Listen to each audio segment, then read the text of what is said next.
Hospitality industry has been hard hit by the pandemic, and now with Erie County being in the orange zone, restaurants are again forced to shut down their dining rooms and switch to takeout and delivery unless they can manage to serve people outdoors, which is certainly a tough sell in Western New York in November. Yeah, no doubt about that. Right now, restaurant owners and managers are scrambling to figure out how to make all of this work, with the fear, of course, being that some businesses won't be able to make it much longer.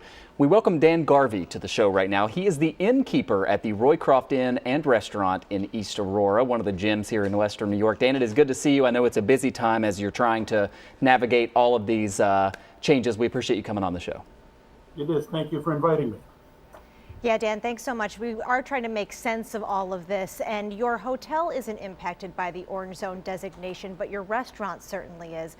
What's your reaction, first of all, to all of this, and what's your plan now for the coming days? Well, I think you mentioned it before, and you're absolutely right. While the current orange zone allows us the ability to serve outside, I don't know how much we're going to be able to do that in November and December in Western New York.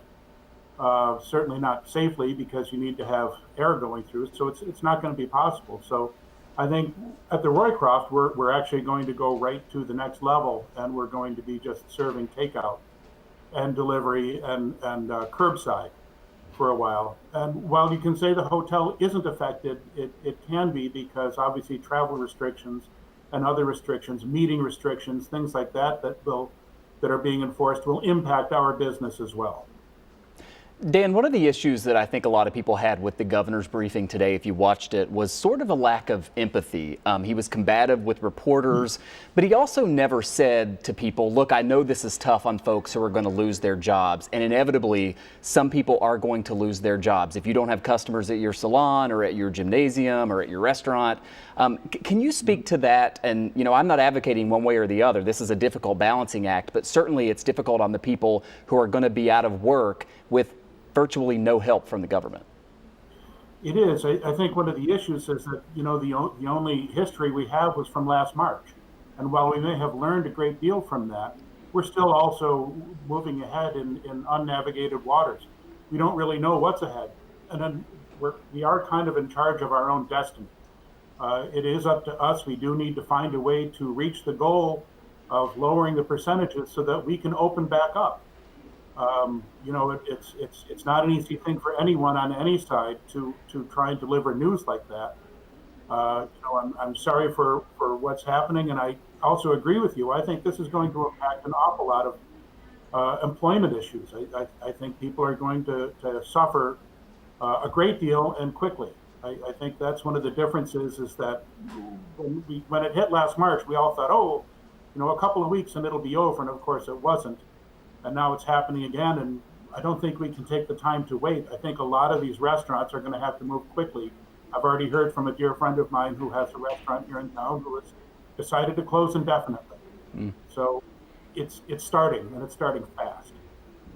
As you're making these tough decisions and looking ahead and figuring out what works best for the long term, what have you learned? And what advice can you give to other business owners who are also struggling? How do you get by long enough that you're able to survive this until there is a vaccine? I've been here 25 years, and the one thing I will say is that our customer base is so wonderful and loyal. I think anyone that's out there needs to rely on that. Ask for their help, ask them to come back. The restaurants have been there to support everyone's gift cards and their kids' teams and the charities, and I'm hoping that people will remember that and try and offer some help to these restaurants who are offering takeout, and see if we can do things to keep people employed.